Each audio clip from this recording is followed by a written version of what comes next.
Olá, o nosso grupo ele ficou com a ordem Artiodactyla, no qual é composto pela Jamile Ferreira, pela Naila Gonçalves e por mim, Wandela Kemily. A seguir, nossa colega ela dará início à apresentação. Dando continuidade, vou falar um pouquinho, apresentar um pouquinho dessa ordem para vocês. Bom, essa ordem, surgiu ali, a ordem, né, a Artiodactyla surgiu ali em uma região holoártica no início do Eoceno. Os mais antigos fósseis desses animais, eles corresponderam a espécies, né, de pequeno e médio porte, e foram ali encontrados há cerca de 50 milhões de anos, 50 a 55 milhões de anos, que fazem ali o período do Eoceno. Essa ordem ela é composta por representantes bem comuns e bem conhecidos pelos seres humanos, né? E também é conhecida também por conta da domesticação. Ela é destacada, né, também a importância muito grande econômica dessas espécies. Dentre essas espécies, né, estão as vacas, porcos, ovelhas, lamas, camelos. Também temos outros como os veados, entre outros. Bom, falando agora das características, né, que são desse grupo, que determinam, né, essa ordem, esses mamíferos, eles são mamíferos ongulados com número par nos dedos das patas. O que seriam ongulados? São animais que possuem ali os cascos.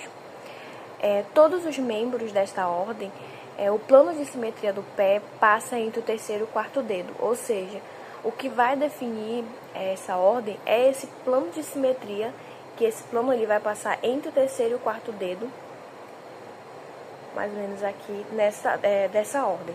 Ou seja, essa é a definição para esse grupo, para essa ordem. Apenas o terceiro e o quarto dedo eles vão estar ali bem desenvolvidos, vão desenvolver as suas funções. O primeiro dígito ele é totalmente ausente, ou seja, ele não vai estar ali presente, porque, como já foi dito, ele possui um número par, né, de dedos. E o segundo e o quinto dígitos eles vão ser bem reduzidos, pode ser vestígios ali desses dedos, ou eles podem ser totalmente ausentes. Falando um pouco agora sobre alimentação, essa ordem, né, a maioria dessa ordem, ela é herbívora e possui um trato digestivo especialmente eficiente no processamento de matéria vegetal. Alguns grupos também podem ser onívoras, ou seja, podem ter suas dietas ali um pouco mais variadas, sem ser simplesmente de matéria vegetal. Possuem também tanto nas especificações, tanto no seu trato digestório, mas também na sua dentição, que podem ser um pouco mais adaptadas para diferentes dietas. Também na reprodução, esse acasalamento, né, dependendo das espécies, pode ser poligínico na maioria das espécies, que é quando um macho só acasala com várias fêmeas, né, daquele grupo. O tempo de gestação ele pode variar de acordo com a espécie e tamanho do animal. Pode ser bastante variado dependendo das espécies. Algumas espécies, né, ali variando de 4 a 14 meses. Algumas espécies podem ser um pouco mais rápidas e algumas espécies podem se prolongar um pouco mais. E a quantidade de filhotes também vai variar de acordo com as espécies. Algumas espécies podem ter apenas um ou dois filhotes, né, ali no seu tempo de gestação, e algumas outras espécies, ali a gente pode citar os suínos, podem variar ali com uma quantidade bem maior de filhotes, tendo até 10 ou mais filhotes. Falando um pouco sobre a distribuição geográfica da ordem Artiodactyla, ela possui uma distribuição geográfica muito vasta, estando presente em praticamente todos os biomas do planeta, com exceção de algumas áreas, que são o leste da Índia, Nova Guiné, Austrália, Nova Zelândia e a Antártida. Já a classificação da ordem Antiodactyla, ela está com o reino Fungi, o filo Chordata, a classe Mammalia e a ordem Antiodactyla. Falando um pouco sobre a diversidade da ordem Antiodactyla, que no grego quer dizer dedos pares, ela está representada por 18 famílias extintas, 10 famílias recentes, 81 gêneros e 211 espécies.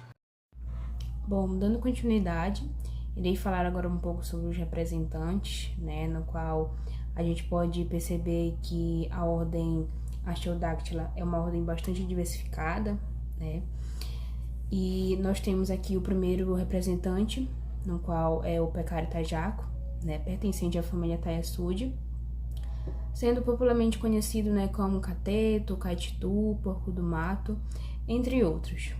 É um indivíduo que ele apresenta uma pelagem marrom ou negra, né, no qual a gente pode estar observando aqui na imagem. Possui faixas brancas ou amareladas, né, um colar branco acima do pescoço, né, no qual ele vai se estender em forma oblíqua desde o dorso até acima dos ombros.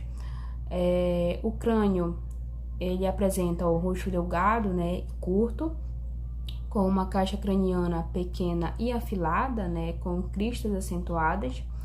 E o cateto, ele é um indivíduo que ele vai possuir uma ampla distribuição, né, no qual se distribui desde o sul dos Estados Unidos, por todas as regiões a leste da Cordilheira dos Andes, noroeste do Peru, norte da Argentina, Paraguai, até o sul do Brasil. Ele é um indivíduo também que ele é amplamente distribuído ali, né, por todos os biomas brasileiros. Bom, dando continuidade, irei falar agora um pouco sobre o segundo representante, né, no qual é o Mazama guazobira, conhecido como veado catingueiro ou veado virá. É uma espécie de pequeno porte, né, apresentando uma coloração podendo variar entre o avermelhado ao cinza. Apresenta uma coloração mais clara no seu ventre e manchas brancas acima dos olhos. São indivíduos que possuem hábitos diurnos e solitários, né, podendo ali estar formando pequenos grupos em épocas de pouco alimento. Os machos e as fêmeas, eles podem apresentar comportamento territorialista, com marcações de territórios feitas principalmente pelos machos, através do uso de sinais odoríferos e visuais. São indivíduos que podem ser encontrados desde o sul do México até o norte da Argentina e no Brasil ocorrendo em todos os biomas.